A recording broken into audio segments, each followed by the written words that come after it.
আজকে বাংলাদেশ এমন একটি জায়গায় দাঁড়িয়েছে, চোরাবলি সময়ের সন্ধিক্ষণ থেকে উতরে এসে নোবেল বিজয়ী প্রফেসর ইউনূস সাহেবের নেতৃত্বে বাংলাদেশ গণতন্ত্র উত্তরণের যে পথে এগিয়ে যাচ্ছে, সেই পথ যত বাধায় আসুক না কেন, যত ব্যারিকেড আসুক, সেই পথে যত রকম কাটা ছিটানো হোক না কেন, সমস্ত বাধার প্রাচীর উতরে বাংলাদেশের মানুষ আগামী ফেব্রুয়ারিতে নির্বাচনের মাঠে ভোট দিতে যাবে।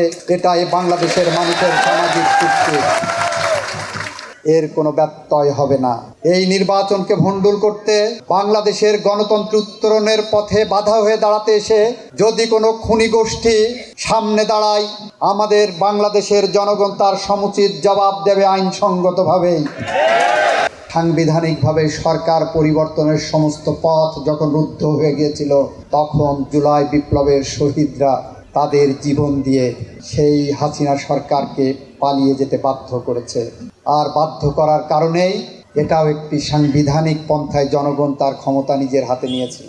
জনগণ তার ক্ষমতা নিজের হাতে নিয়ে রাজপথ থেকে ডিক্টেট করেছে তার প্রধান উপদেষ্টা কে হবেন, রাজপথ থেকে ডিক্টেট করেছে তার প্রধান বিচারপতি কে হবেন, রাজপথ থেকে ডিক্টেট করেছেন বাংলাদেশ কিভাবে শাসিত হবে, বাংলাদেশের আগামী সরকার কিভাবে গঠিত হবে, কোন প্রক্রিয়ার মধ্য দিয়ে নির্বাচন হবে। এইগুলো কিন্তু আমাদের রাজপথের ডিক্টেশন থেকে এসেছে।